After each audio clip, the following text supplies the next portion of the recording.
Good morning, everybody. Glad to have you here today. Thank you for joining me. If you will, like, share, and or comment on the post, and then you can join me in Ruth chapter 1, beginning in verse number 14, and we will scratch at it. I make no promises this morning. This is a difficult passage for me.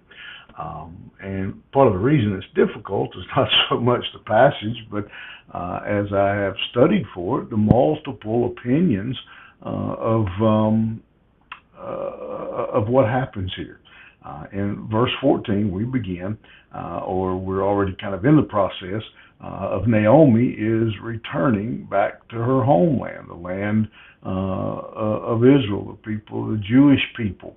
And her two daughter-in-laws, Ruth and Orpah, have so far they're traveling with her. Again, remember Naomi's sons, these two ladies' husbands, has passed away, and they are in kind of a bad situation. Single women in that day and age didn't have much chance but poverty. And so they are now, Naomi has heard that the famine is over back home, and she's going to go home. As she heads back home, Ruth and Orpah are following along and going with her back.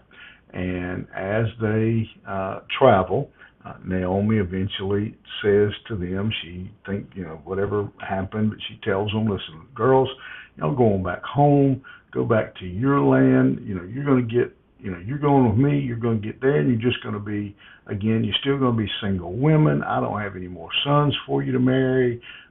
You'll just still be in poverty in a different country. So go on home and go back, find your husband, go back, to where you grew up, find your husband in your neighborhood, marry him, have kids, be protected. Again, in our culture in 2025, that goes against all the women's rights things, but there was just a world back then. These two single women, they didn't have much of a prayer short of marrying a man. That was, I hear a lot of times women will say, I don't need a man to take care of me. Well, they did. It was a different time. And they needed a man to take care of them. They didn't have a whole lot of hope at any kind of career or anything else without a husband. And so Naomi tells them to go home. Orpah, it says, finally she agrees. She kisses her mother-in-law and goes home. But Ruth says she clings to Naomi and will not go.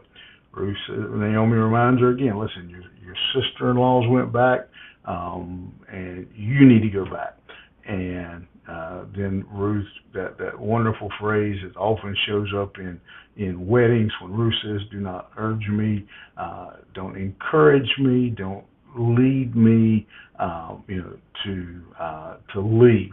I don't want to go back. Entreat me not to leave thee, or to return from following after thee. For whither thou goest, I will go. Where thou lodgest, I will lodge.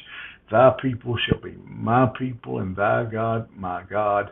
The Lord do so to me and more, if aught but death part thee and me. Just a beautiful passage, statement. Ruth's affection and commitment to Naomi is just so great.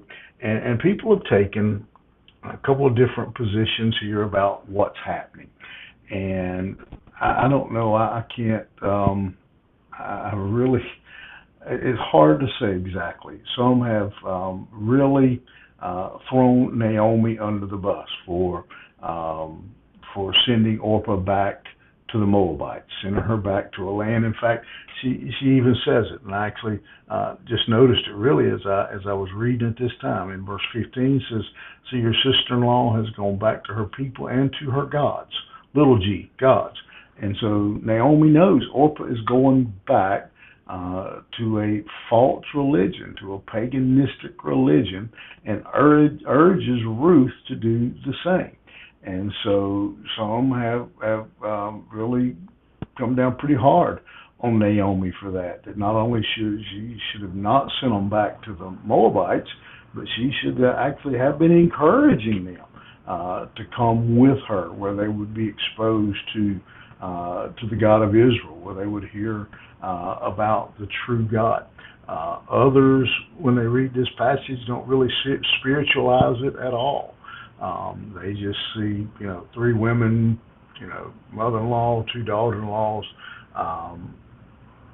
making a choice about, where they're going to live. And some then really just zero in on Ruth's commitment and her compassion and affection for Naomi and Naomi's affection for her. I kind of am of the mindset that there's probably a little truth in all of those things. It's obviously it's a marvelous story of the commitment that Ruth has to her mother-in-law. Certainly, Naomi should have been doing everything she could to influence these young ladies from Moab to hear the word, the truth of her God, the one true God. Knowing that she was sending Orpah back to a land that was ungodly, that had pagan idols, and again she tells them she's obviously she knows it because she tells Ruth she's gone back to the land of her gods, again little g, so she knows what she's going back to. Should she have been more open and even insistent on these two ladies going with her?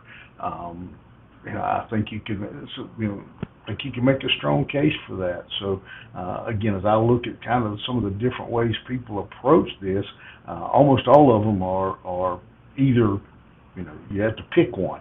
I think it's somewhere in the middle. Yeah, Naomi had an opportunity here to take these ladies back. Yes, Ruth. This story of Ruth's commitment is unreal. And then you've got just a straight up story of some ladies trying to figure out how they were going to get by in a very male oriented society.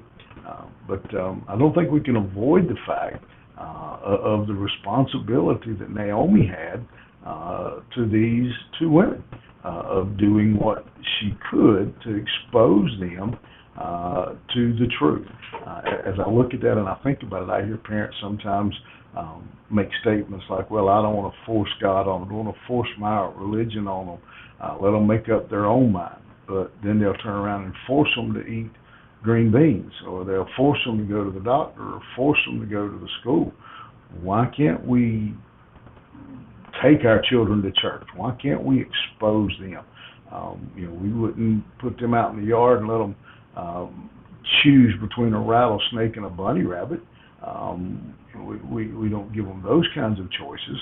Why in the world do we sit back and just kind of take a hands-off approach to influencing people with the truth of God's Word? Not just our children, but all around us. That we don't take a more active role in influencing people for the gospel. Naomi obviously didn't do that. She didn't do it with Ruth or Orpah, but she had an opportunity. And each one of us today will have an opportunity to tell somebody about God, to influence them. You can't put them, well, I guess you can if you're big enough, but you probably shouldn't. Put them in a headlock and drag them to the church house. But we can live for Jesus in front of them. We can take advantage of every opportunity we're given to tell people the good news of Jesus Christ, just as Naomi had that opportunity here in this story. All right, think about it. You have a good day. We'll see you here next time.